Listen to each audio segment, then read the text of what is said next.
My life story as an archaeologist is really a nerd story. I got interested in archaeology in 4th grade.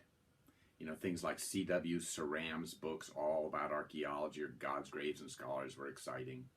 And at the time we were living in a suburb of Washington, D.C., and on Fridays the National Geographic used to have speakers come in on Friday afternoons, things like Jane Goodall and Louis Leakey. And it was for 50 cents. Kids could go. My parents would pick me up. My mother would pick me up. We'd drive down to Constitution Hall, and it was absolutely fascinating. That, and I remember 1959 seeing a little article in the newspaper on Zinjanthropus bozei, which just, I still have the article with a picture of the artist's reconstruction. It was just absolutely fascinating. So I got interested in archaeology early on in 4th grade. And then my long-suffering parents took me on an excavation with the Maryland Archaeological Society when I was in junior high at the Piscataway site across the Potomac from Mount Vernon. And that obviously helped cement my interest. Then we moved back to Colorado in high school, and I did some excavations there and with the Colorado Archaeological Society and some others, and it was really exciting. And so I got interested, and so I had a long interest in archaeology. Just fascinated the hell out of me. Okay. So I was interested in archaeology from 4th grade, and then my botany teacher in high school asked if I wanted to be her assistant, meaning I took care of the greenhouse. And I got really interested in plants. And so in 11th grade, I had an existential crisis. What am I going to do with my life? I told you it's really a nerd story. What do I do? Botany, archaeology. And then in 12th grade, believe it or not, in one of these civics classes where you had to write a essay about a career, I found out something called paleoethnobotany in 12th grade. And that combined the botany and combined the archaeology. And my existential crisis was over with. And that's what I've been doing ever since. So by the end of high school, I had learned about the combining archaeology and botany in paleoethnobotany. I say it's really pathetic. And then I went off to the University of Colorado, and life got complicated then. I got suspended for anti-Vietnam War demonstration, kicked out of school, and then for a semester, for a year. And then I, through various hooks and crooks and all kinds of things, ended up going to 4 schools as an undergraduate, working full-time and going to school full-time for 2.5 of those years. And it got very complicated, and I didn't get to do a lot of archaeology. But when I had time, I would study ethnobotany and archaeology on my own. Able, fortunately, in my junior year to do the University of Colorado Archaeological Field School at Mesa Verde. And so I did get some sort of formal training in archaeology. And then I had a chance to go to graduate school, and I decided to go to the University of Michigan because I sort of self-taught myself ethnobotany, and they had an ethnobotany lab. And I was allowed then to, I figured, well, man, maybe I can find out if what I taught myself made any sense or not. And so I went off to Michigan. It was the best decision I ever made because it was also excellent for archaeology. And after not being able to do much as an undergraduate in ethnobotany or archaeology because I was busy on other stuff, I was able to concentrate, and I got a GA-ship. They actually paid me to do what I wanted to do, and it was absolutely fantastic. As I've said in the past, who needs 70 virgins in paradise when you had the ethnobotany lab in Michigan? It was just absolutely spectacular. And it wasn't perfect. I mean, I failed my doctoral exams the first time. That was kind of a blow, but I finished and ended up at the University of Oklahoma and basically spent 32 years teaching at the University of Oklahoma. Again, boring, nerdy, and doing ethnobotany and archaeology. And sometimes I do more archaeology, sometimes I do more ethnobotany. When at Michigan, I got interested in embrace archaeology and did my dissertation on something called social adaptation to food stress. Because one of the things that always bothered me about archaeology, and it still bothers me, is what's its relevancy? I mean, are we just entertaining ourselves? Is that all we're doing, or is there some greater purpose to archaeology? And social adaptation to food stress was a way of trying to use the archaeological record to understand how people deal with food crises, and is there some general way it happens. So we worked at Membrace. I met my wife, who is Pat Gilman, who is an archaeologist as well. After Membrace, I decided to work in Casas Grandes. which is one of the premier places in the southwest and northwest Mexico, an absolutely fantastic place that nobody was doing any work in. It was like a candy store just south of the border.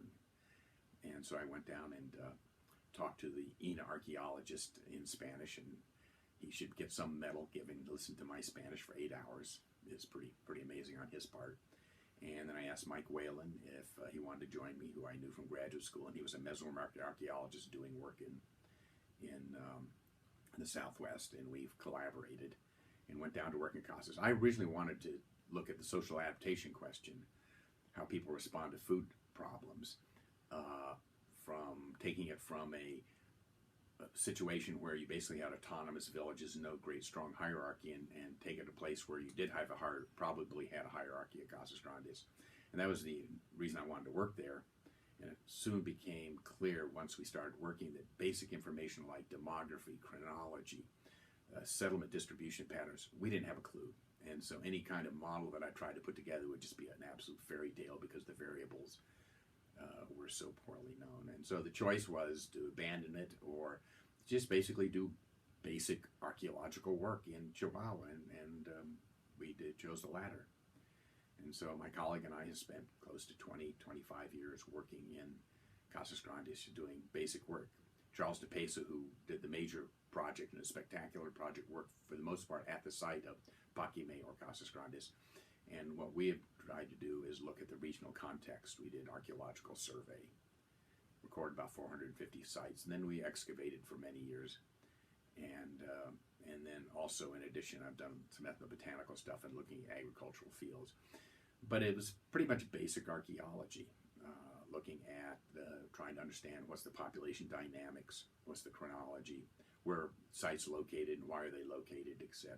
What were people using, what were the trade relationships? I mean, just standard, the kind of basic questions.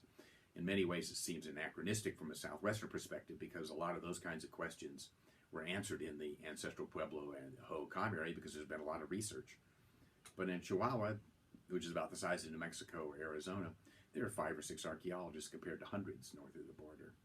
And so we were sort of asking old questions, but questions that have to be asked first before you go ahead and can deal with strong anthropological issues. So anyway, we worked there. I got my attention span for research tends to be about 10 years, and we did 20 years in Casas, and so I got a little bit tired of it and wanted to move on. And I'm finishing up some of the Casas stuff now, one last monograph on the paleoethnobotany of Casas.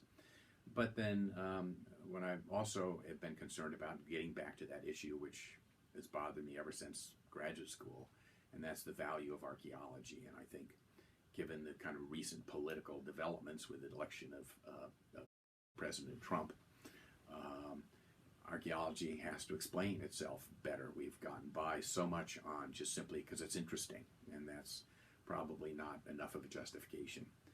And so I've been working for a long time, I think, peripherally, trying to think about that and get archaeologists to think about 2006, for example. I had a little piece in the archaeological record called Answering the Skeptic's Question, saying, okay, how do we explain to somebody why they should fund archaeology and then vaccines in the third world? And I asked colleagues to write little short summaries about why they think archaeology deserves funding. And I was hoping that would spark a conversation, and it frankly didn't. And so Jerry Sabloff and I are doing a seminar where we're bringing in leaders from various archaeological organizations to try to, how do we explain to people why archaeology is important? And maybe to explain to ourselves why archaeology is important. So that's something that's concerned me for a very long time, and I think we have, as archaeologists as a community, we've largely ignored that question because people find it so fascinating. And so now I'm retired and just doing that and some other other archaeological things and just playing more. And so that's the life story so far. One of the key issues or concerns, frankly, in my career is I've sort of had 1 foot or a foot and a half in archaeology and half a foot in ethnobotany. And obviously in paleoethnobotany they're connected. But one of the great frustrations doing both is I often feel that archaeologists have that old idea that you have archaeological artifacts, lithics, architecture, ceramics, and those sorts of things, ground stone, that archaeologists study. And then you have these specialized things like plant remains, animal remains, pollen, etc. Specialized geological studies, obsidian.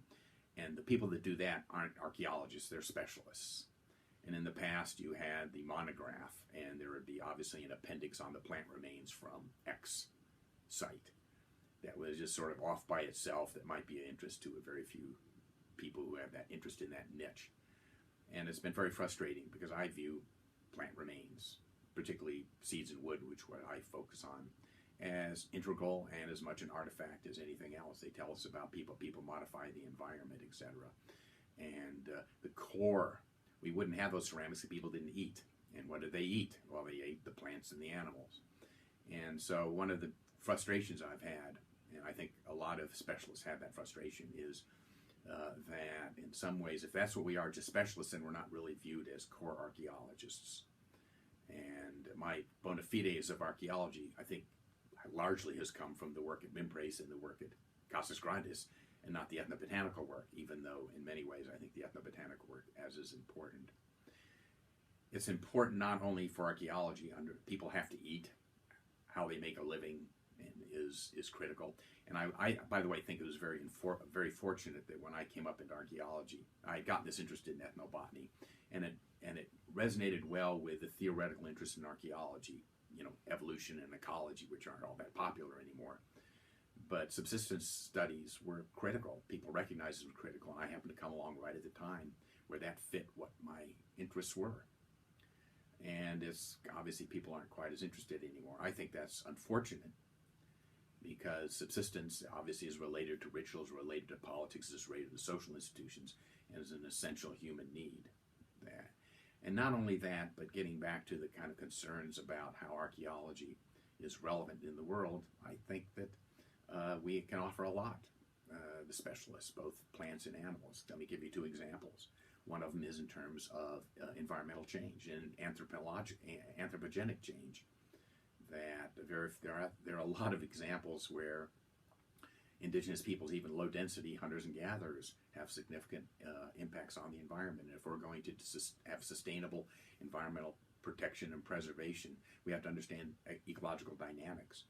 And people are part of that dynamic and have been. And so I think that's critical, not only to archaeology, but it's absolutely critical for our humans' future. The second one is something that I've published on quite a bit. And that is, one of the great problems is, how the hell are we going to feed all the people in the world? The population is expanding dramatically. And how do we feed people? And one of the great concerns among agronomists and these kinds of planners is to preserve the diversity of food crops that people have developed over the centuries. There are 10,000 known varieties of rice. Over 300 varieties of corn were recorded in the New World. So there's this is a heritage that the ancient peoples have given us that is essential to our livelihood, because right now the world is dependent on about 12 plants. And that's not a very safe thing to do. So people have been collecting seeds to maintain the genetic diversity of the crops, some of which are being lost. Indigenous types land races that ancient peoples and traditional farmers had developed. And that concern is broad-based. There are lots of NGOs, there are lots of governments that are trying to preserve these things. Everybody's heard of the Doomsday Seed Bank, which is only one of many seed banks that try to preserve this diversity. That discussion ends when you get to archaeology. People assume archaeology has nothing to do with that. But in fact, there are a whole variety of plants that were domesticated, cultivated and domesticated in the past, that basically no longer are important plants, or maybe even extinct. But that information is useful. And our colleagues in Eastern North America have provided the best example, where they have shown that before about 8 or 900 AD, there's a whole suite of native plants that we didn't know were domesticated, because corn late in prehistory became the primary crop. And there are things like goosefoot, marsh elder, all these kinds of plants that nobody's ever heard of. They're kind of forgettable little weeds nowadays that were in fact important crops. And, you know, they maybe have some value in the future. We know they can be domesticated by the best evidence. Guess what? They were once domesticated, so we know they can be domesticated.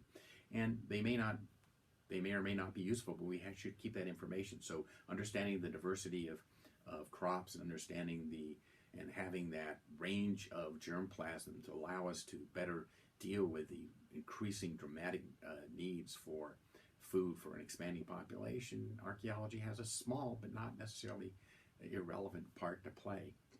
As well as we're going to have to farm marginal locations. And guess what? A lot of ancient peoples have been doing that.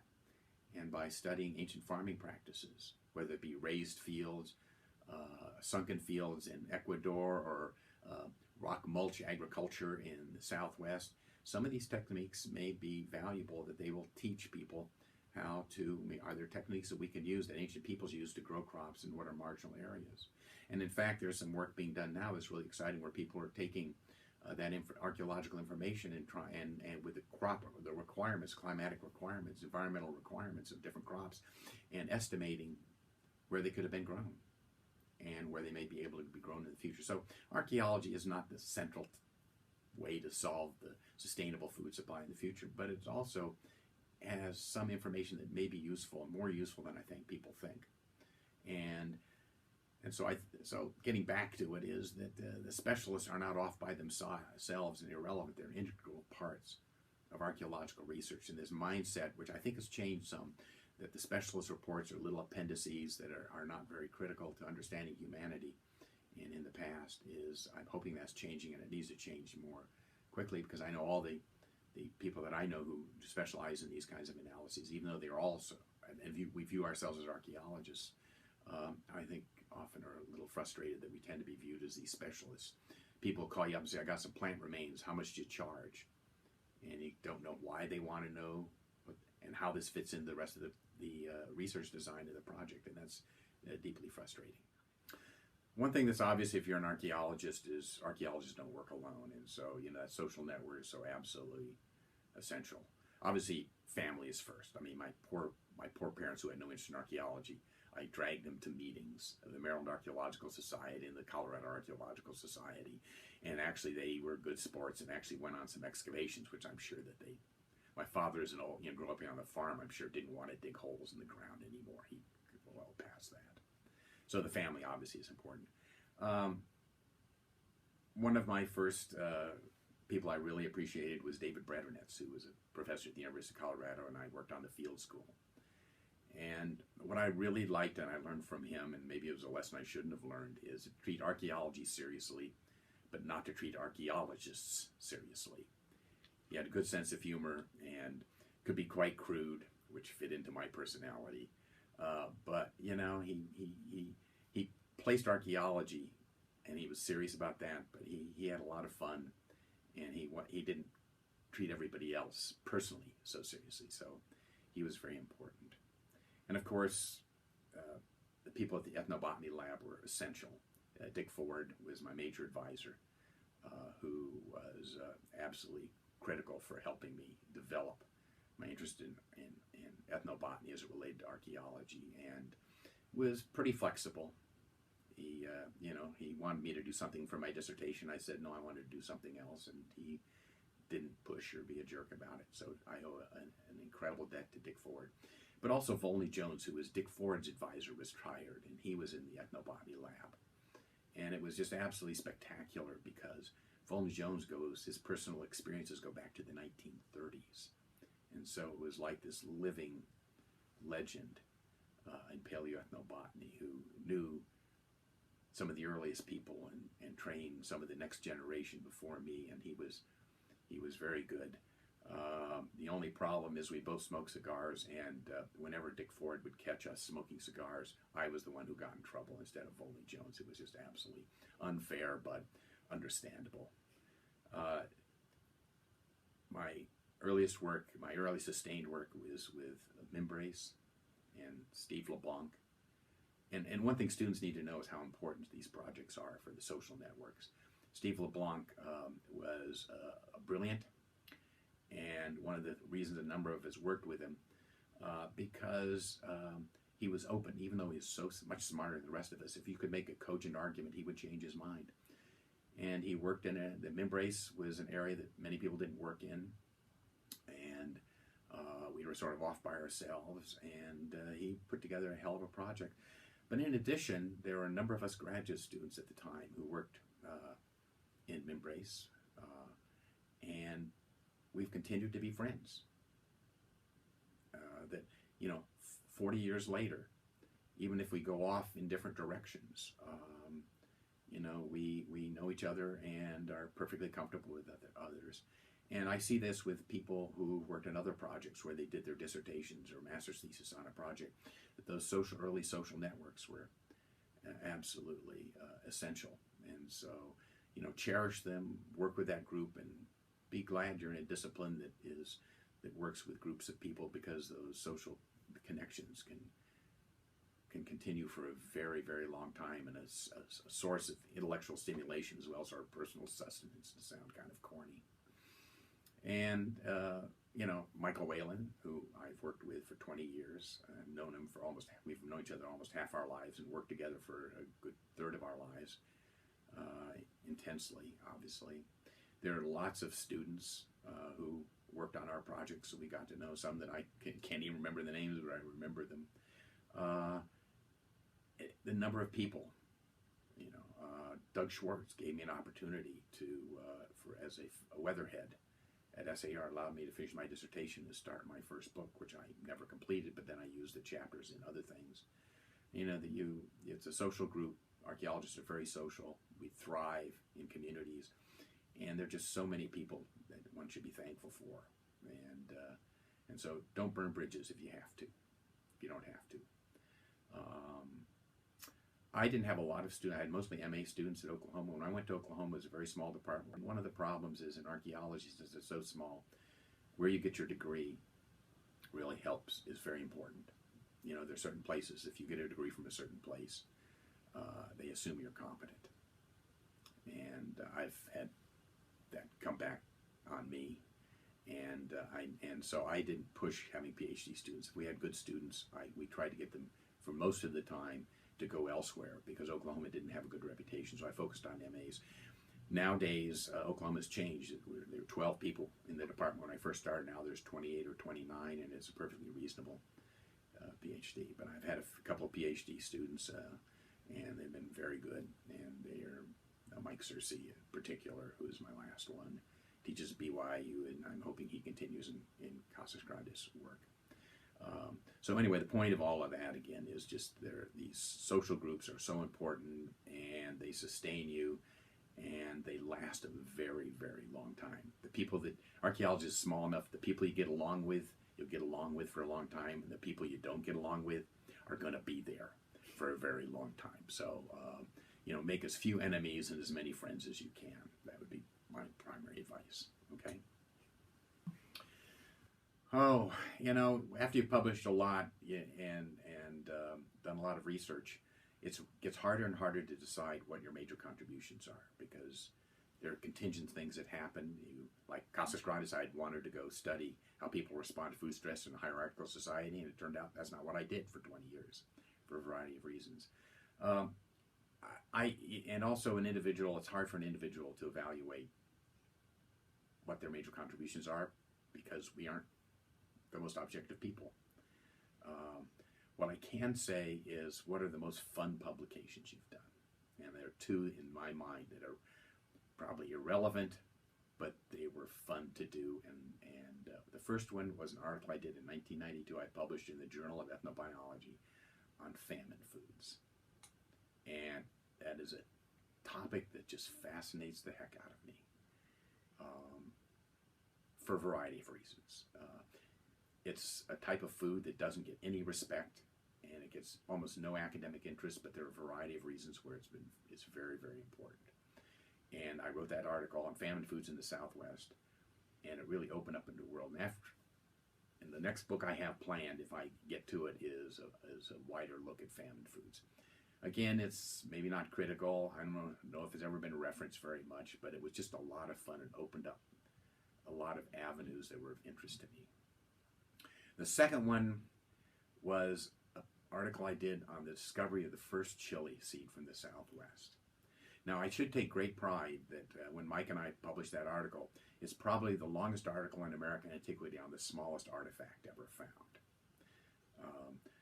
It's kind of fun because when you look at the U.S. Southwest and Northwest Mexico, so many of the indigenous peoples, if not a majority, their livelihoods were dependent on crops that came from Mesoamerica: corn, beans, squash, gourds, and some other things. And the one really important food plant in Mesoamerica, crop in Mesoamerica, that could have been grown in the Southwest and Northwest Mexico that never made it up was the chili. Why?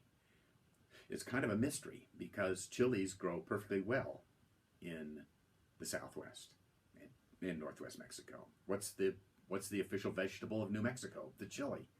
It's the primary crop. It's the primary place where chilies are grown in North America. And so chilies can grow there, but why wasn't it grown there? We found chili seeds from post-contact sites, but there are absolutely no cultivated chili seeds from the thousands of sites and hundreds of thousands of flotation samples studied from the Southwest. And one day I was sorting a flotation sample, from a site that Mike Whalen and I had excavated, a really interesting site. And in this sample, there was corn, beans, cotton, a whole bunch of stuff, and there was a chili seed. And it freaked me out because I knew immediately what it was. And that was the first chili seed found in the Southwest, Northwest Mexico. And I set it aside, and it broke. And said, oh my God, I found the first chili seed, and nobody's going to believe me. So I waited a week. I went over to until I could get an appointment over at the botany, to the microscopy lab, and we took a picture, and the piece that was whole had the two characteristics, and the other piece wasn't characteristic, so we could get a picture. And in taking little brushes, paint brushes, to try to put the two pieces together, it broke again, but we had the picture. And so we published an article on the first chili seed. And as an ethnobotanist, it may not be absolutely critical, but it tells an interesting story. But it was sort of like the holy grail of paleoethnobotany. It may not have been important, but it was the holy grail, and it was so much fun finding and seeing. It was really exciting. Unfortunately, the explanation is kind of boring, that ancient peoples liked bland diets, and that's why there weren't chilies. And you could read the article if you really want to on that. So the punchline was pretty boring, but the finding of the chili seed was pretty exciting. Fortunately, in sorting samples from the following year of excavation, I found up to 19 more chili seeds, so we're safe, and they're all happily put away and curated in Mexico for people to look at. So those are the two publications, the famine food and the chili seeds, and each one was exciting for a different reason, and they may not be the most important articles I've ever written or the books I've edited or written, but they were the most fun for me. And I can answer that, but I can't answer, it's hard to answer what's the most important work. You could answer what you hope would be the most important work you do. But again, I want to get back to when I talked about the answering the skeptic's question, that little article in the journal, in the SAA archaeological record. I think that was very important, but obviously it had no impact whatsoever at the time. And so I wish it had more impact, but it didn't. So I can tell you what's fun, the publications that are most interesting to me and the most fun to do, and then have to leave it to other people to consider if they're interested what kinds of contributions I've made. The future of archaeology. Well, maybe the way to think about the future of archaeology as an archaeologist is to look at the past. And that seems sort of logical, but it's kind of what we do. And, as I had mentioned, I came into archaeology already with an interest in botany and archaeology. And at the time, with settlement and subsistence studies and ecology, human ecology, that really fit my interests. And I think it's important. Archaeology has gotten a little tired of that. And so much of it is social archaeology and history and things of that nature.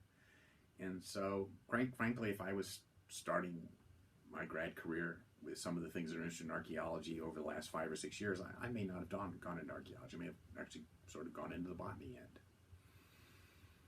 I think that's changing. Archaeology is somewhat cyclical. People get tired of stuff, and I can understand why people got tired of settlement subsistence studies. I mean, my God, they just became a template that people just mindlessly did work. I think there's a lot of theoretical work in archaeology today, which has become most cutting edge, and now it's just mindless templates that people throw their stuff in. I think in the future, who knows where archaeology will go. I think where what I do is important, is going to be more important, is in fact dealing with real world problems. I mean, I talked about in the past about ancient crops, anthropogenic ecology, how people made a living, where they farmed, all those sorts of things, which I don't think most archaeologists trained today think is very important, I think are critical for the future of humanity. So I think people who are interested in sustainability, those kinds of questions, and having a just future where people have enough to eat and enough to meet their demands, the sort of environmental issues are going to be more important. It's over the last 15 years I've been frustrated because I think too many archaeology students and archaeologists have gotten into the old idea that somehow the environment is only a stage, a passive stage where social and political and ritual drama happens. And I find that deeply frustrating, because if there's any lesson that should be learned from the work in the 60s and 70s, is the environmental is a dancer, a fellow dancer. It's not a passive stage, it's a fellow dancer that interacts with all these other aspects of humanity. I think too many people dismiss it in that regard.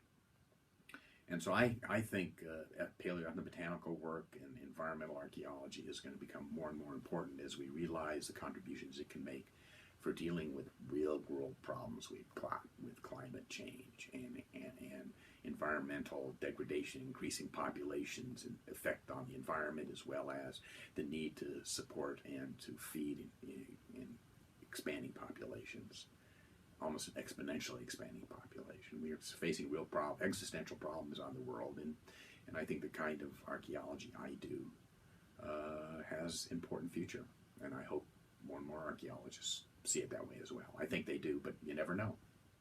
One of the problems or issues that a lot of people deal with, and in our generation and next generation, is when you're married to an archaeologist. My wife, Patricia Gilman, is an archaeologist.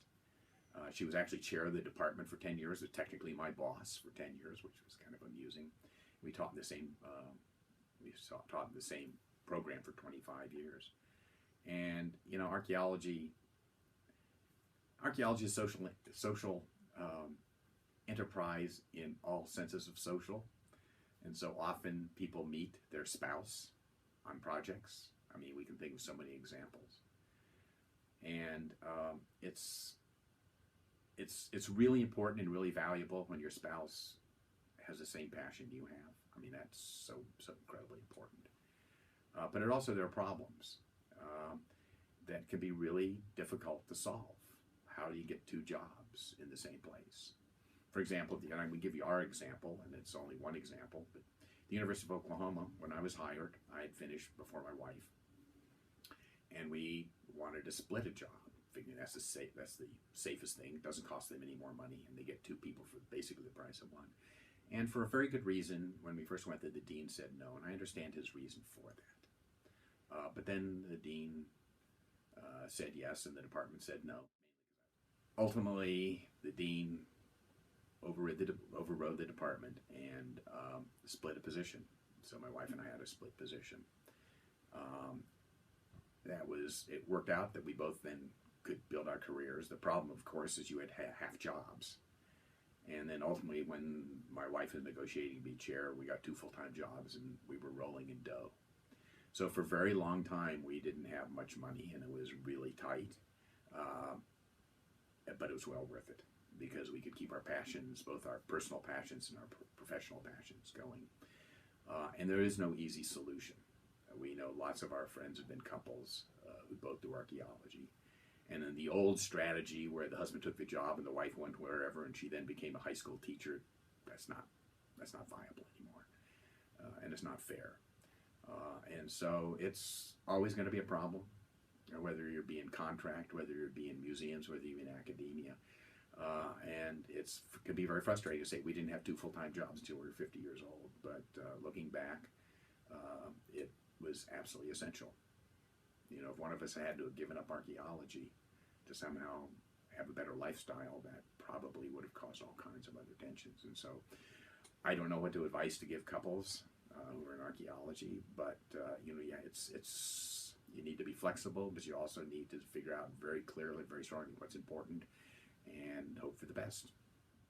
My first sort of professional archaeological experience, I'd worked with amateur societies and such, doing excavations on weekends, but my first one was the University of Colorado Field School in 1972, which was great fun. It was at Mesa Verde. I was thinking about graduate school, so I had my 250cc motorcycle. That was my transportation. I drove it down at 45 miles an hour on freeways down to New Mexico to see if I wanted to go to UNM, and then I drove it down to Tucson to check out the University of Arizona, and I drove it back up to Mesa Verde and had my motorcycle up at Mesa Verde, and it was a great time. It was very interesting. There were 3 projects. There was survey on the mesa itself, and then there was a group working on Chimney Rock Mesa to the east, and then there was a group under Larry Nordby's, who's a grad student's supervision, in Mancos Canyon on the Mountain Ute Reservation at the south end of Mesa Verde, doing work. The Utes wanted to put a road in for tourism. And I spent most of my time down with a small group in Mancos Canyon. It was no electricity. It was we had a hole in the ground and a toilet seat as the bathroom, and it was a really good group of folks, even though the photo that was taken of us, I think at one point I'd heard, was voted the grungiest archaeological crew picture. But it was a really wonderful experience, and Larry Norby was wonderful, and Dave Bretterness would come down once a week to supply us on Wednesday, and then on weekends we'd go back up to Mesa Verde, back to the headquarters. One Saturday, this is the story of tolerance, or lack of tolerance. One Wednesday, Dave Bretterness came down with supplies and a student from the field project who had caused all kinds of problems, and he was then put with us. And he was the worst person I've ever dealt with in archaeology. He was lazy. He did all kinds of really disgusting things. After work, we would go and visit little cliff dwellings that nobody's ever seen. And one day, Corey Bretternetz, who was in high school at the time but working on our project, caught this guy digging sherds out of the wall. They used sherd chinking, where they put sherds in the wall, and he would dig them out for a collection. The guy was just an absolute utter jerk. But we survived him, and that's sort of the lesson. I've had a few occasional awards here and there, minor awards in my life, but one of the ones that really sticks in my mind most was my first, and that was an award that I received during the University of Colorado Archaeological Field School. And the award I got was the brainchild of David Bretternetz, who, as I mentioned at one point, I really respected because he valued and treated archaeology well, and took it seriously, but he didn't take archaeologists seriously. And the award that year was something, and I'm deeply proud of this, I was one of the winners of the Flaming Asshole Award. At the end of each Friday, everybody, all the projects would get together back up at Mesa Verde, and Dave Bretternetz, Jack Smith, and the grad students would get together and decide what student did the dumbest thing that week, and that student got the Flaming Asshole Award. And it was a denim patch with an insert that looked like kind of a red turtle, but it actually was the Flaming Asshole that Barbara Bretternetz had made. And once you were awarded this publicly in the communal dinner, and you were expected to put it on your belt and wear it on your backside, the Flaming Asshole, that week, hoping that somebody else would do something dumber the following week and they could get the award. It was at Mancos Canyon, which was a primitive camp with no running water, no electricity. We were in tents. We just had a hole in the ground for a porta potty. And I was a weird person. That is, I liked the news, and I would turn on the car radio to listen to the news, which everybody thought was insane. They wanted to get away from reality. And anyway, I loved listening to the news. And I left the ignition, the car radio on all night and killed the battery. Here we are out in the middle of bloody nowhere, 60 miles from anything. Fortunately, we had another vehicle so we could jump the battery. But that was enough for win the Flaming Asshole Award for that week. It happened to be, as fate dictates, the week that my parents came to visit. And my parents came, and my father dryly asked, what is that thing on your belt? And I said, well, that's the Flaming Asshole Award. And he didn't look surprised. So they knew me better than I thought they knew me.